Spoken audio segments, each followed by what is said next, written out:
Assalamualaikum warahmatullahi wabarakatuh.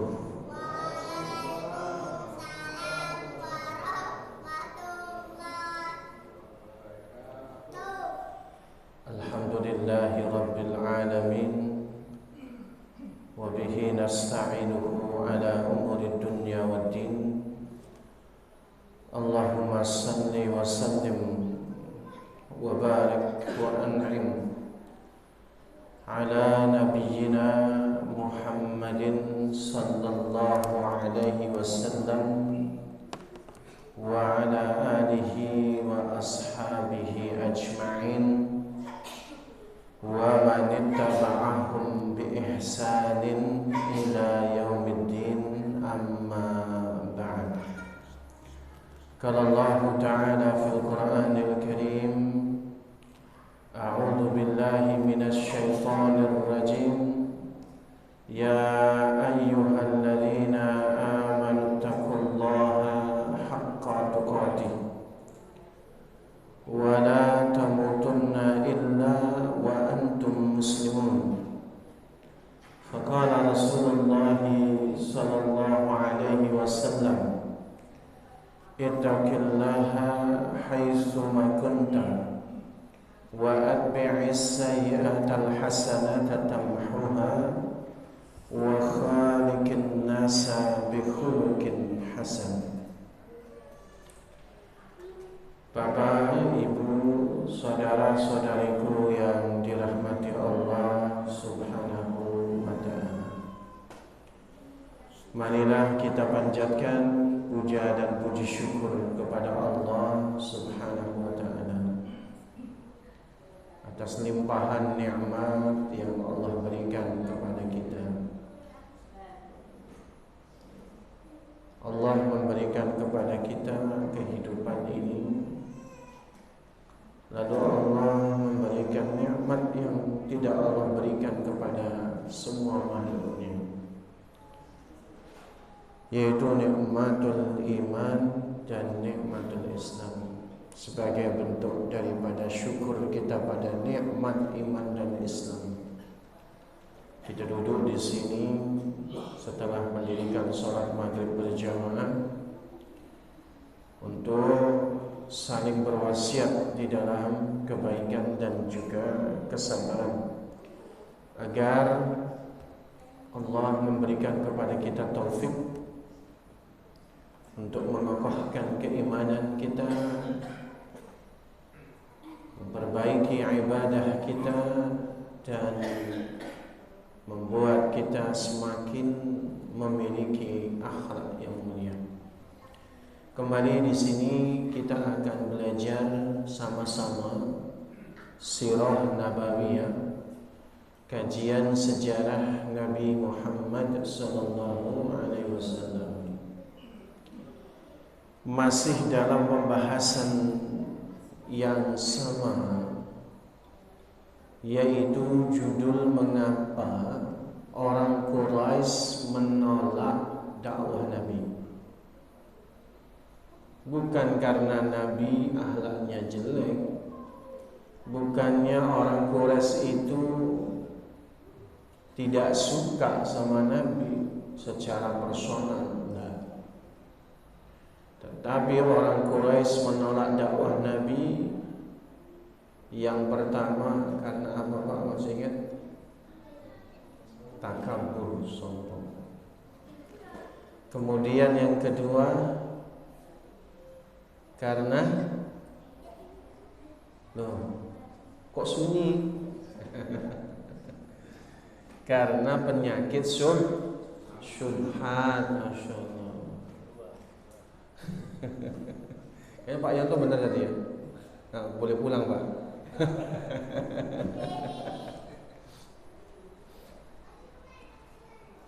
Yang ketiga, karena tersibukkan dengan dunia, sehingga mereka menjadi lalai dan hati pun menjadi keras. Hati-hati loh Pak, terlalu lama ngitung duit itu hati jadi keras.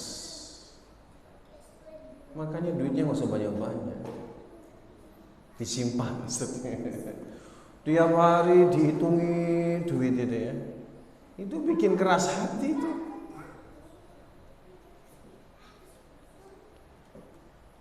Karena apa? Karena pintu iblis masuk ke dalam hati manusia itu saat seorang manusia cinta dunia. Dan orang-orang Quraisy karena mereka lama tiada pemberi peringatan, lupa tujuan hidupnya. Kita aja yang ngaji, kalau lama nggak ngaji gitu ya, sibuk nyari uang, banyak orderan itu kadang lupa kita lagi hidup di dunia dan sebentar lagi kita akan meninggalkannya. Iya, dunia itu penipu ulung. Kita udah tahu itu dunia itu sementara, udah tahu. Kita tahu itu dunia itu sementara, itu sudah tahu. Tapi ya ketipu lagi. Kajian udah tahu setiap Kamis maghrib di Masjid At-Tauhid ada kajian, tapi nanggung nih orderan, nah udah tunda ngajinya. Banyak perkara ini yang menyebabkan manusia sulit menerima Islam. Jadi orang-orang Quraisy itu mereka menolak dakwah Nabi Shallallahu Alaihi Wasallam karena memang mereka sudah cinta dunia, sibuk dengan dunia. Mereka punya harta yang banyak. Hati-hati Pak. Ketika kita diberikan oleh Allah dunia, itu saat itu ujian yang justru beratnya lebih besar daripada ujian musibah. Enggak, enakan diuji dunia Ustaz daripada diuji musibah. Kadang orang ngomong begitu. Ustaz, saya mah nggak mau diuji musibah sakit, saya nggak apa-apa deh diuji dunia.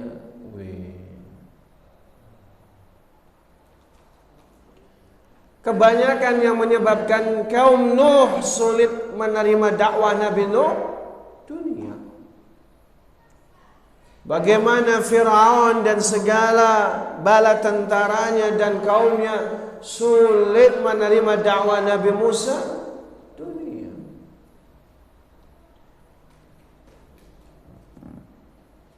Jadi kalau kita lihat bagaimana Fir'aun, Haman, siapa lagi, Qarun, itu karena dunia. Apalagi kalau lihat sejarahnya Qarun, dulu pas miskin rajin ngaji sama Nabi Musa. Lama hidup miskin, dia semakin soleh. Nabi Musa itu sayang sama Qarun karena Qarun itu orang yang paling rajin ngaji. Dulu waktu miskin, giliran kaya, udah sombong, banyak uang, sulit menerima hidayah. Orang itu kalau dia punya power, kekuatan dunia, power syndrome namanya, sulit menerima hidayah.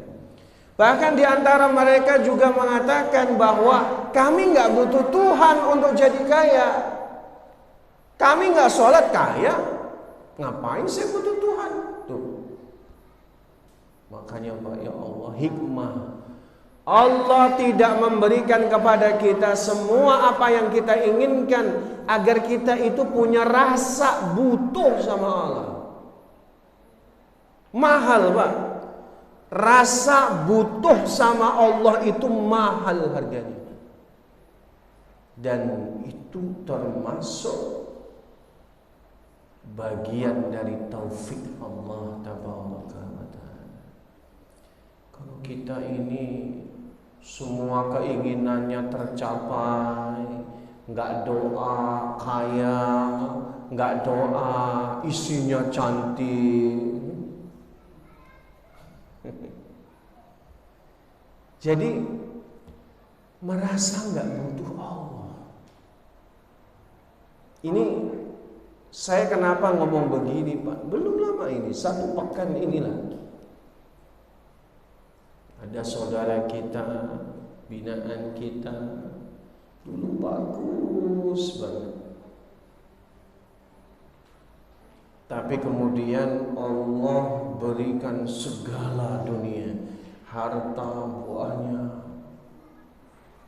sampai nanya, mana keberadaan Tuhan? Saya tidak merasakannya. Ngaji nih Pak, bisa kayak gitu. Makanya itulah namanya tipuan. Dunia itu adalah mata'ul ghurur, tipuan.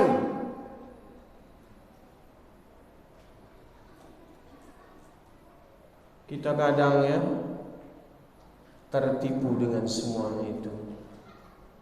Kita bangun rumah bata demi bata, berdiri megah cantik, lupa rumah akhirat.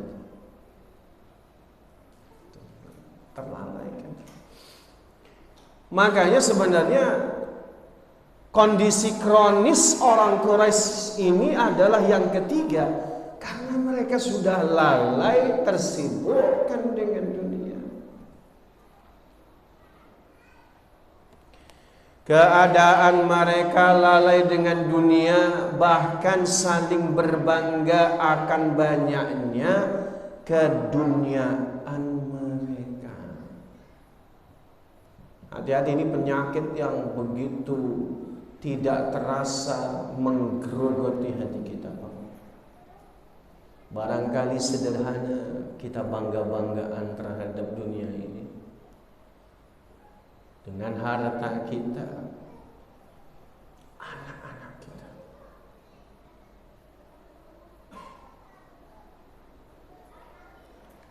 Mungkin leluhur kita. Jadi berbangga-banggaan dalam persoalan dunia ini bukan hanya perkara uang. Dalam persoalan jabatan, bahkan anak-anak. Hati-hati loh Pak. Bahkan anak-anak. Tipis sekali. Kita itu tipis. Rasanya itu bukan penyakit. Padahal itu penyakit.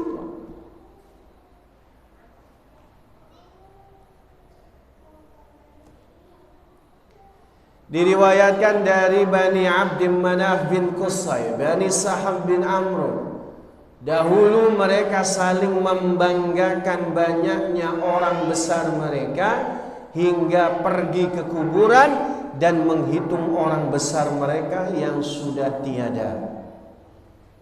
Bani Abdus Syam bin Abdi Manaf dan Bani Saham bin Amr saling berbangga banyaknya kepemilikan. Siapa yang memiliki lebih banyak di antara mereka?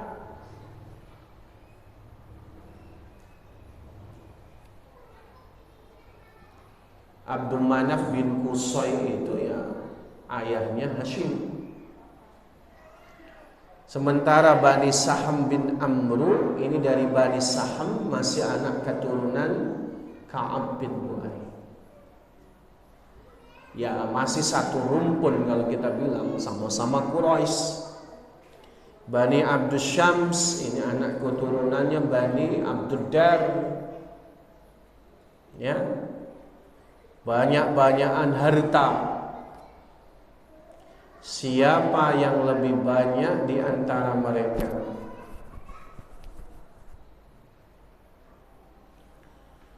Sementara Bani Harisah dan Bani Haris dari kaum Ansar yang melakukan hal tersebut itu hanya mengikuti jejak langkahnya kaum Yahudi yang melakukan sama berbangga-banggaan. Mereka saling membanggakan diri, bahkan saling menjatuhkan. Imam Ibnu Katsir mengutip perkataan Imam Qatadah, waktu itu namanya membanggakan diri telah menjadi tren.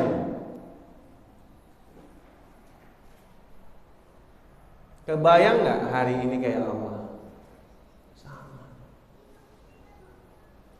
Sama. Punya rumah, jepret, ya kan? Pajang di Facebook dan Instagram. No, rumah yang nyaman, taman yang gemericik, suara air, masya Allah, kolam renang mungkin barangkali. Gak kalah tuh. Temennya keluarin lagi, wah saling berbanggaan. Coba lihatlah sekarang ini, supaya kita melihat fenomena ini menjadi juga penyakit tahun ini, penyakit daripada umat ini, kita lihat tuh. Dulu aja ada sebelum lama, sebelum ditangkap tuh si Crazy Rich itu. Crazy Rich itu. Udah gila, crazy kan gila. Orang kaya gila. Ini kaya enggak, gila iya. Kan orang kaya enggak akan mamer-mamer gitu, Pak. Orang yang kalau sudah kaya, beneran kayanya, enggak mungkin pamer. Dia enggak butuh prestis. Memang udah kaya kok. Dia enggak butuh dihormati orang lain. Memang udah kaya kok. Maka orang yang benar-benar kaya biasanya santai. Malah mereka tuh pengennya orang nggak tahu dia punya uang. Sendal pakai sendal jepit, uang aja dimasukin kantong plastik, biasa. Orang yang baru kaya itu baru sedikit tahu kekayaan apa. Belanja semalam 2 miliar. Semalam belanja 2 miliar.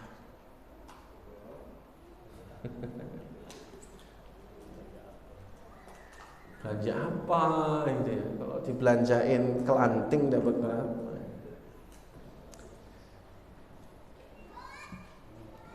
Jadi itu yang membuat mereka saling berbangga-banggaan itu. Coba lihatlah.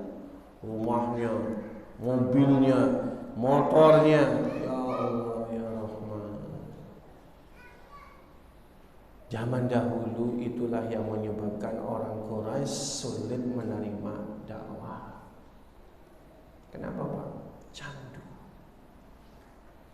Candu. Dunia itu candu. Orang yang sudah terbiasa bergelimang dunia takut kehilangan. Itu sudah bagian daripada sunnatullah. Orang yang dia cinta dunia, dia akan dijadikan Allah miskin. Kemiskinan itu di pelupuk matanya. Ketika dia belum dapat, mentalnya miskin. Dikejar dunia itu. Begitu didapat, mentalnya lagi miskin. Takut kehilangan, takut miskin. Nah, akhirnya sulit menerima dakwah. Kenapa sulit?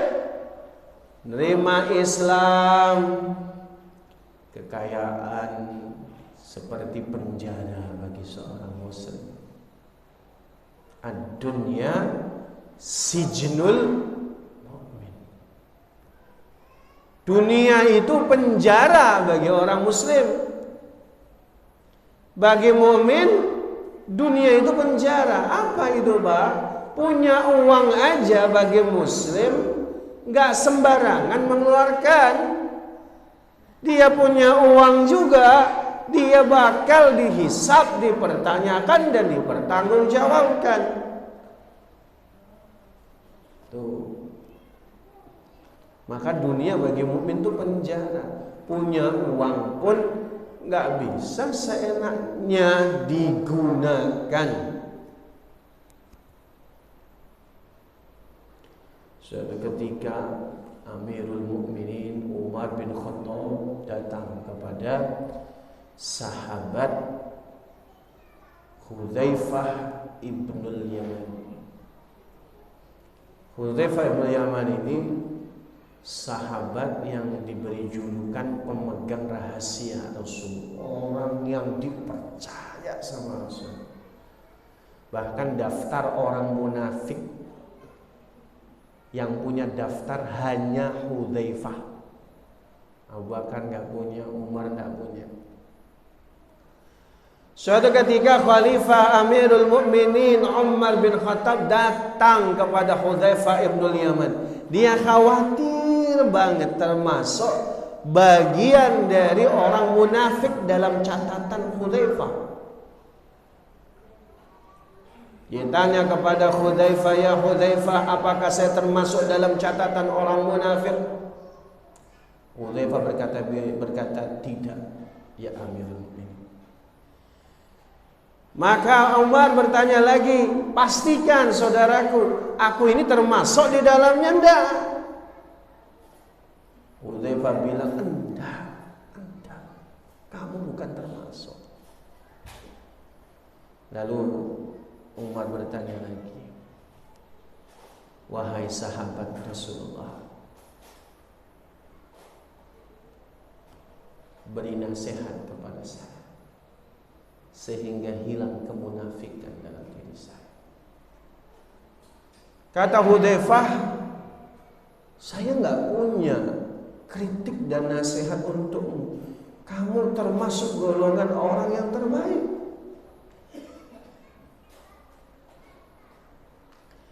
Kata Amir Mukminin Umar bin Khattab nanya lagi, please tolong nasihati saya.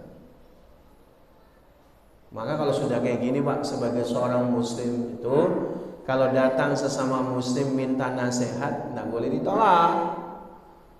Maka Hudzaifah berpikir sejenak, oh ada ya Amirul Mukminin, kritik saya untukmu.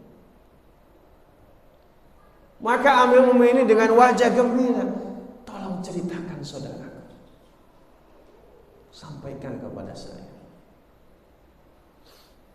Kata Hudzaifah, ya Amirul Mukminin, saya melihat satu hal pada dirimu yang perlu diperbaiki.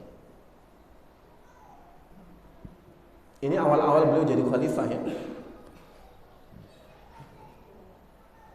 Maka kemudian Umar bertanya, apa? Kata Hudzaifah, ya Amirul Mukminin, saya melihat engkau makan pakai 2 lauk. Apakah itu sepantasnya orang yang beriman memakan makanan ketika dia tahu akhirat itu lebih utama daripada dunia? Umar kaget. Kritiknya Hudzaifah ke Umar apa? Makan masih pakai 2 jenis lauk pauk. Bapak pakai berapa jenis makan? Sambal terasi, ikan asin, tempenya goreng anget, belum sayur asin, ya kan? Belum kerupuk, udah ganti, ya tadi sambal terasi sudah, terus apa lagi? Ada pete.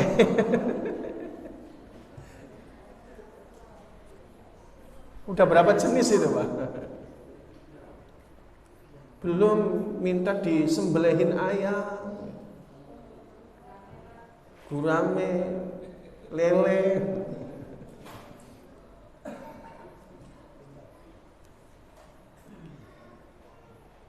Sampai dipeluk Hudzaifah itu Pak, dipeluk. Terima kasih saudaraku. berterima kasih. Betapa seorang Umar berterima kasih kepada Hudzaifah. Sejak saat itu Umar sudah nggak pernah makan lebih dari 1 lauk pauk. Coba kebayang, Pak. Kita menganggap itu biasa. Tetapi bagi orang-orang yang mereka itu zuhud, bagi mereka orang-orang yang sudah memprioritaskan akhirat, itu bisa menghambat antara dirinya dengan Allah, itu bisa menghambat antara dirinya dengan akhirat. Makanya Imam Hasan Al-Basri itu ketika melihat makanan yang dia makan berlebih, lebih dari 1 lauk pauk, dia katakan, saya suka kamu, saya senang ini makan kamu ini, tapi nggak membuat saya semakin dekat dengan akhirat. Maka beliau makan ala kadar. Ya ini kan udah tingkatan di atas ya. Ini udah tingkatan di atas. Tapi yang ingin saya maksudkan adalah bahwa dunia itu, Pak, bagi yang sudah ngaji pun sebenarnya ada penghalang antara dia dengan Allah, antara dia dengan akhirat, itu dunianya. Maka orang beriman mensikapi dunia ini jangan sampai membuat dirinya kena penyakit karena senang itu persoalan dunia, jadi lalai daripada zikir kepada Allah, lalai dari baca Quran. Loh, ini HP ini bikin lalai ini ya. Orang udah megang HP terus, kapan baca Quran? Kapan? Orang buka YouTube terus, kapan ngafal?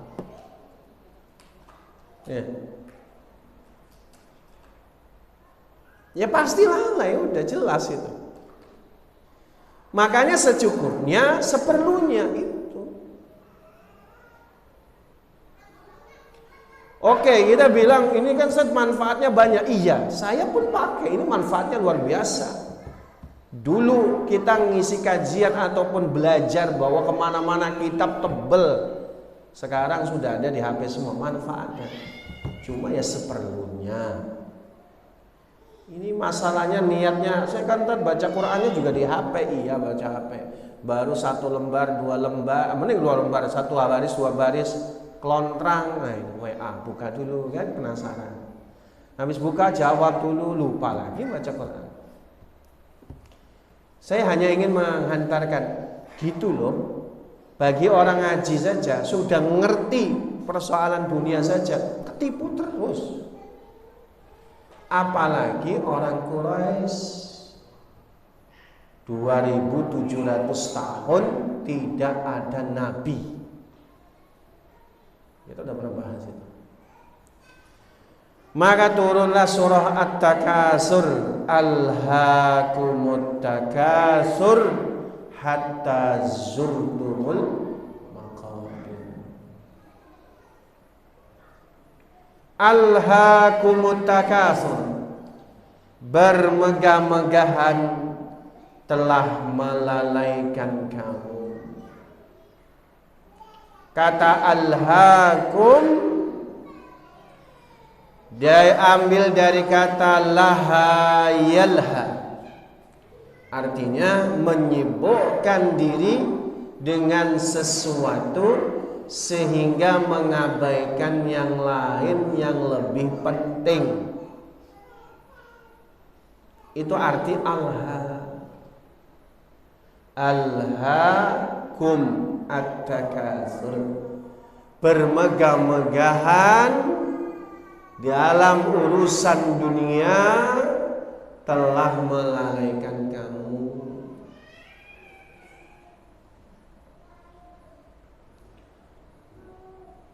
Alhaakum, kata Imam Al-Qurtubi, ansakum, membuatmu lupa dan melalaikan kamu. Kata ini semakna dalam ayat yang lain. A'udzu billahi minasyaitonir rajim. Ya ayyuhalladzina amanu la tulhikum amwalukum wala auladukum an dzikrillah. Hai orang-orang yang beriman, janganlah harta-hartamu dan anak-anakmu melalaikan kamu dari mengingat Allah. Wa may yaf'al dzalika fa ulaika humul khasirun. Barang siapa yang membuat demikian, maka mereka itulah orang yang merugi. Takasur itu bukan hanya persoalan uang, bukan mewahnya mobil, mewahnya, kemudian mahalnya rumah dan seterusnya. Tapi anak-anak juga Pak.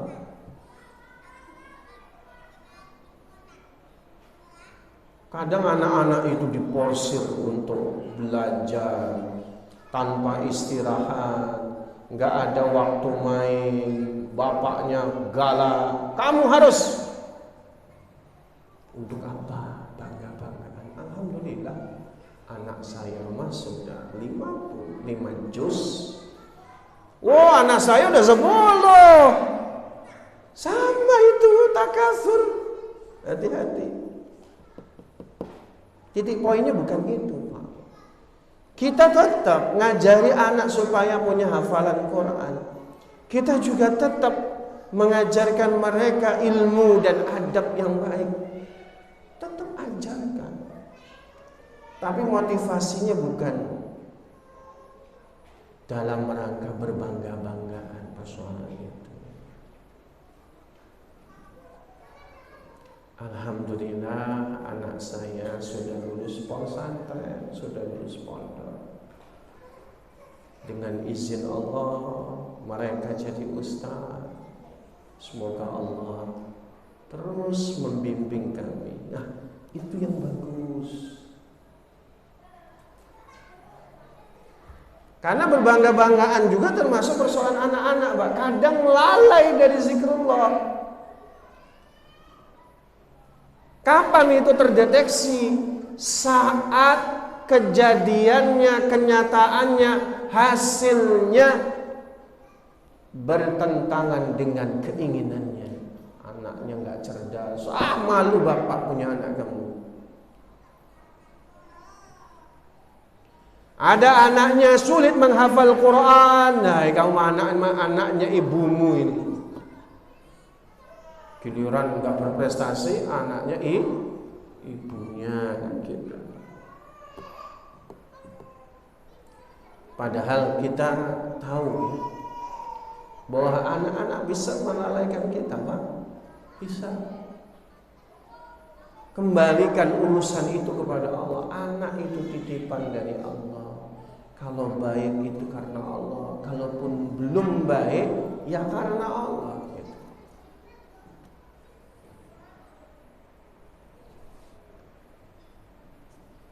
Seakar pula dengan kata al-lahwu, lahwun yang melalaikan, permainan yang melalaikan. Sedangkan at-takatsur dari kata kasalah menunjukkan adanya dua pihak yang bersaing. Takatsur, orang yang bersaing, memperbanyak, berusaha, bernafsu untuk memperbanyak, mengaku dan bersaing dalam banyaknya kepemilikan dan berbangga dengan banyaknya kepemilikan.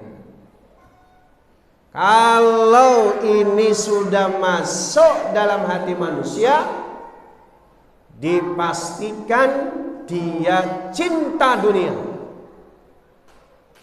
Jadi bedanya orang yang cinta dunia sama tidak mencintai dunia dalam persoalan harta itu cuma dua, at-takatsur wat tafakhur. Dia berbangga-banggaan dan tafakhur, berpoya-poya. Kalau orang punya uang, dia jadi takatsur, bersaing, berbangga-banggaan. Itu berarti cinta dunia. Tafakhur, poya-poya, ngambur-ngamburin uang. Itu sudah teridentifikasi cinta dunia. Saya di sini bukan ngajak Bapak Ibu semuanya ayo kita miskin bersama, bukan. Bukan. Kita sudah berkali-kali bilang dan kita sudah pernah menuntaskan al-ashrah al-mubasysyiruna bil jannah, 8 diantaranya orang kaya semua. Jadi kuncinya bukan berarti orang yang miskin selamat dari takasur. Enggak, kata siapa? Orang yang miskin bisa dia cinta dunia, bisa. Orang nggak punya duit bisa cinta dunia, itu bisa. Hanya persoalannya dia nggak punya uang aja udah.